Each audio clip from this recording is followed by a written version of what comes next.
Hello everyone, Patrick Fay here with my final wrap-up of the pool stages of the 2019 Rugby World Cup. I thought I'd get into this one nice and early while it's all still fresh in my mind, obviously after the last positions in the quarterfinals were determined last night. Now, you might wonder why I'm wearing this Illawarra Steelers jersey. Well, there's a couple of reasons, because number one, because the Illawarra Steelers were awesome, and number two, it's probably the closest thing I've got in my jersey collection to a Japan jersey. It's red and it's white, so that's close enough. So this is meant to represent Japan, which I think is fitting after their win over Scotland last night, 28-21, to see them through to their first ever quarterfinals at the Rugby World Cup. Yeah, a very great game. Lots of emotion with the typhoon. Doubts about whether it was even going to go ahead, and it was just really special to see the emotion. You know, players and fans with tears running down their face during the national anthems, and just how much it meant. And you know, the sound of the crowd at any time something happened, it's just so good to see how much this means to Japan, and great that the first time that they've been able to do this has been on their home soil. Now, it's looking back, it's it was a pretty interesting game. Obviously, if Scotland could have won this, then they still could have gone in to the quarterfinals in Japan's place, which would have been very hard to take for Japan, having started so well. And yeah, they certainly got to 21-7, and it looked like they might be able to win it pretty easily, but Scotland certainly never gave up and were right back in there with a try in it. But I think what was good to see for Japan is that in the last few minutes, Scotland looked like they had a chance to score, and at that point, probably the best they could do was going to be a draw, which was not going to be enough to get them through. So probably would have been easy for Japan to just say a draw's enough, we'll still come on top of the table. But they really worked hard and held them out and managed to get the win, which I think just makes it a little bit more special. Scotland could have won that game and Japan still could have gone through, and that probably wouldn't have had the same effect. So for them to win all four of their games and finish on top of their pool, it's certainly not something that I ever thought was going to happen, and I would imagine there's lots of rugby fans all over the world that never could have picked that. I think maybe thinking that they might have just scraped into second spot, but there you go, top of the table, 4 wins. To give a bit of context, I've been looking back. Not only had they never qualified for the quarterfinals, having been in every World Cup since 1987, until 2015 they'd never even been close. So they won 3 games in 2015, and that was not enough to get them through. It's the only time that winning 3 games hasn't got a team through to the quarterfinals. But the other interesting thing there is that Scotland were the team that managed to get into second spot and were the one team to beat them. So turning the tables this time. But if you look back, those 3 wins in 2015 were more than they had got in the World Cup overall up to that point. I knew they didn't have a great record, but looking back, their only win before 2015 was against Zimbabwe in 1991, and they had 2 draws, both against Canada, one in 2007 and one in 2011. So yeah, from 1 win and 2 draws in over 20 years of World Cups to winning all 4 games, finishing on top of their pool, it's just a testament to how far they have come, and it's just it's just been really good to see, and how excited the fans are as well. So that was a clear highlight for me.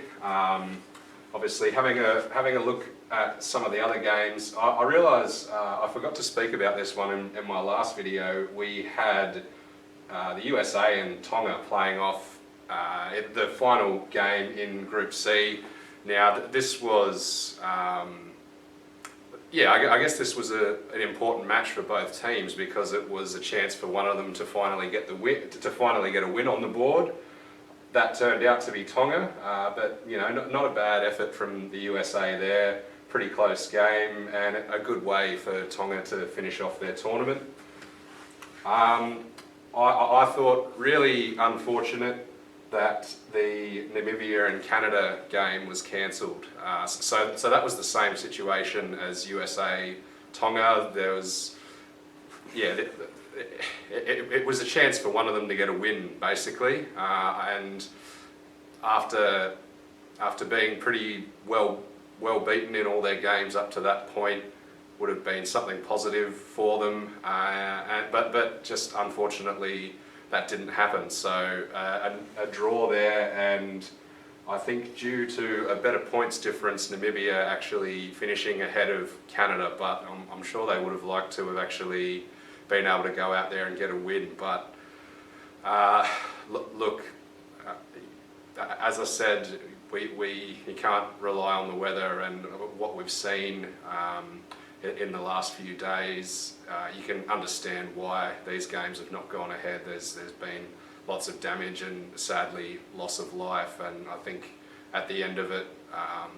as much as we love rugby, safety's got to come first. So disappointing for those teams, but I think it's got to raise some questions about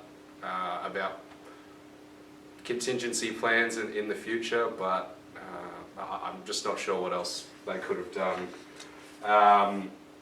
And then obviously other games that did go ahead on Friday night, in the pouring rain, the Wallabies beating Georgia 27-8. Fair bit of flack for the Wallabies on social media, which I think is a bit unfair. It was, I guess they didn't have a great game, but in those conditions, and I think you've got to give a bit of credit to Georgia as well. And that, look, they still did the job that they needed to. They got the win and move on from there. I think they know that that's not going to be good enough in the quarterfinals, but they've got more than a week's preparation, see a different side come out in the quarterfinals. And also Wales and Uruguay, that was another one that's a lot closer than we were expecting, 29-17 to Wales. So and Uruguay have finished on the bottom of the pool, and Wales on top with not that big of a margin between them. I don't think it says anything about Wales's chances going forward. It's just the conditions, and the fact that these teams, despite not having the status as being top rugby nations, they're all tough games. So I wouldn't think that those close results is going to mean much for Wales and the Wallabies going into the quarterfinals. I mean, that they both still got the wins, so there's definitely some positives that they can take out of it, and also and obviously for Georgia and Uruguay to have both been competitive against a couple of top nations is a pleasing thing to see for them as well. So that means that at the end of the pool stages, in Pool A we have Japan in first place, 19 points, Ireland in second, 16, Scotland in third, 11, Samoa 5, and Russia no points for them. Pool B, New Zealand in first, 16, South Africa second, 15 points, Italy in third on 12, and 2 points each for Namibia and Canada. Then in Pool C, England finished on top 17 points, France in second 15, Argentina in third with 11 points, Tonga finished in fourth with 6 points after getting that win, and USA in last place, no points.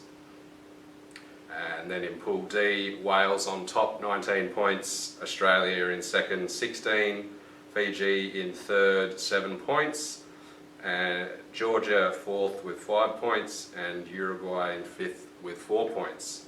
So what that means obviously is that first and second in each of those pools are now through to the quarterfinals, which are to be played on Saturday and Sunday this week, and each of those third place teams secures an automatic entry to the 2023 World Cup, so a little bit of a consolation for them.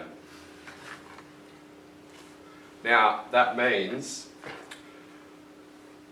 if we look here, quarterfinal one on Saturday at Oita Stadium is the winner of Pool C versus runner-up Pool D. So that is Australia versus England. Now England obviously have had a pretty good tournament so far, but I don't think they've had a week off, and they didn't play against the toughest opponent in their pool, so maybe they're lacking a little bit of match fitness, but also having that week off might be something that works in their favour. So look, it's a tough one to call. I think England are favourites, but being an Aussie, I've got to go with the Wallabies, even if some of the stats don't exactly have me brimming with confidence. So if you look, there's a very long history between Australia and England. They've been playing each other for more than 100 years, and all up, they've played 50 times, 25 wins to Australia, 24 to England, and 1 draw. In more recent times, it's not great for Australia. England have won their last 6 games, obviously, including winning the series 3-0 back in 2016. So last time Australia actually beat England was in the pool stages of the 2015 World Cup. And when it comes to knockout stages at the World Cup, they've probably got the wood on us there as well. So last time they played in a quarter-final was in 2007, where England won 12-10. And then, of course, the World Cup final in 2003 as well. So recent history certainly doesn't favour the Wallabies, but look, it's a different ball game once we get into the quarterfinals. You can't slip up at this point. One good game or one bad game is all it takes. So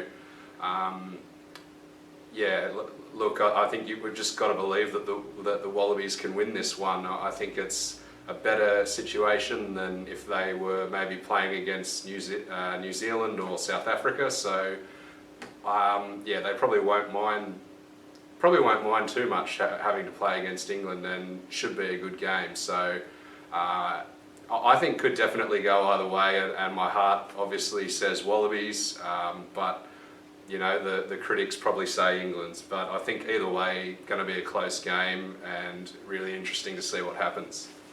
Then the second quarter-final on Saturday night is the winner of Pool B versus the runner-up of Pool A, which we now know will be New Zealand versus Ireland. Look, I think the All Blacks are similar situation to England. They didn't get to play their most recent game.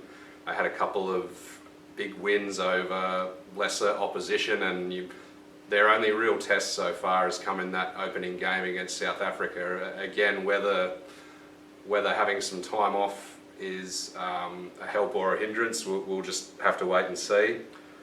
Now,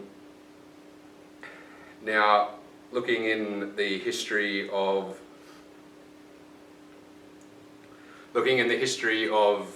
Ireland versus New Zealand matches, doesn't particularly favour Ireland overall. 31 meetings, 28 wins for New Zealand, only 2 for Ireland and 1 draw. The positive, I guess on the positive side for Ireland is that those two wins have come in their last 3 meetings. So last year in Dublin and back in 2016. So that their only wins against the All Blacks are quite recent. So it's actually according to the world rankings, number 1 Ireland versus number 2 New Zealand. So I don't know if that's worth anything. And I think with the way Ireland have played, that they're not looking a lot like a team that's going to beat the All Blacks, but maybe just the fact that there might not be that as much expectation on them, and people are probably expecting that the All Blacks will win this one pretty easily. So yeah, maybe that's something that could work in Ireland's favour. If no one's really expecting them to win, then then they might be able to cause an upset. The other thing for Ireland, as strong as they've been in World Rugby, World Cups have not been their forte. Now, they have made the quarterfinals every time except for 2007, but they've never gone any further than that. So, and you'd have to say, coming up against New Zealand makes it hard to think that this is going to be the time they'll change that. So, again, maybe the history is not that important, but I think unfortunately for Ireland, that trend of not being able to get past the quarterfinals, there's a good chance that's going to continue, and I'd have to say that New Zealand will be the favourites to win that one. Then on Sunday, quarterfinal 3, also at Awita, we've got the winner of Pool D versus runner-up Pool C, which is of course Wales versus France. And I've got some history there as well. So obviously that these two countries play each other every year with the Six Nations, so and a long history there as well. 97 games overall, 44 wins by France, 50 by Wales and 3 draws. And yeah, looking at the recent history, it's been mostly Wales in their last 8 or so games, only the 1 win to France back in 2017. But if you're looking at World Cups in 2011, in 2011 France actually beat Wales in the semi-final to go to make it through to the final. So and France have a bit of a, I think they sometimes punch above their weight in World Cups. They do pretty well. They've made it through to 3 finals without ever managing to win one, but have had some pretty good wins along the way. And Wales is another one of those teams that, despite being quite strong in World Rugby, their World Cup record is not the best. So they do have a 3rd place finish back in 1987, but. Look, I think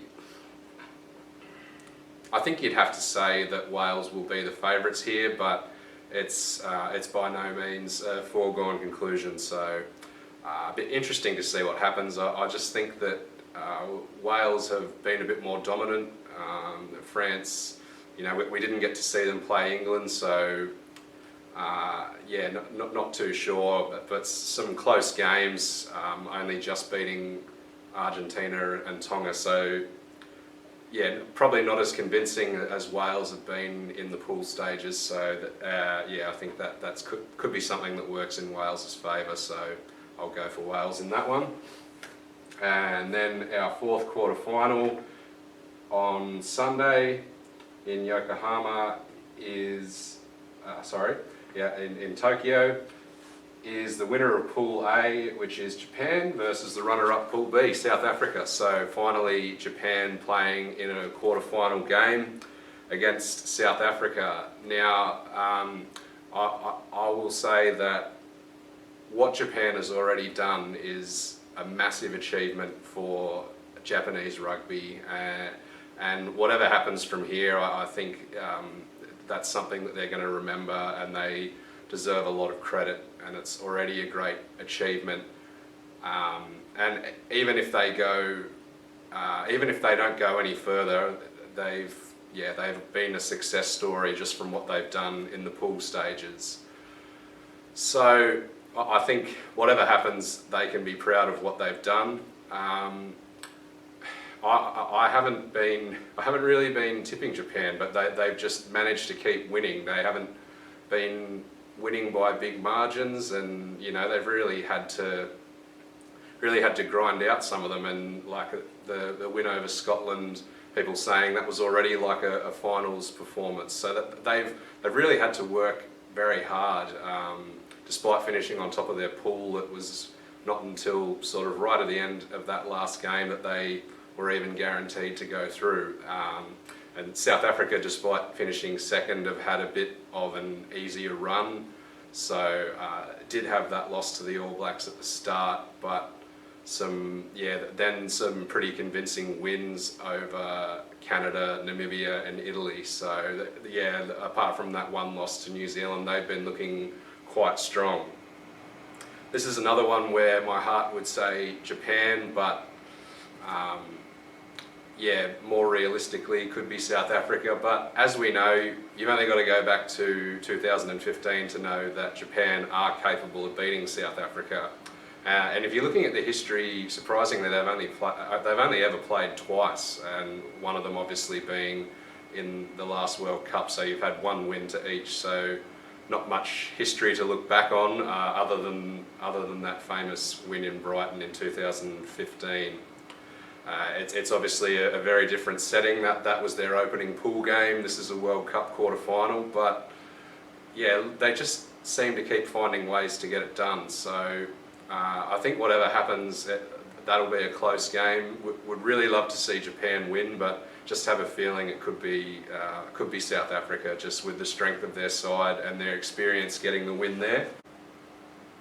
So then the semi-finals will be the winner of quarter-final 1 versus the winner of quarter-final 2. I'm hoping that could be the Wallabies versus the All Blacks, so that'd be great to see. And then semi-final 2 is the winner quarter-final 3 versus the winner of quarter-final 4. So could be Wales versus South Africa. But I think in quarter-final stage, teams that have got this far, all of them are a realistic chance of winning the World Cup, and all of them could be gone come quarterfinals. So very hard to say what's going to happen, and still plenty of time ahead of the quarterfinals. So looking forward to watching them this weekend, and I'll be back to talk more after that and leading up to the semi-finals. Thanks, guys.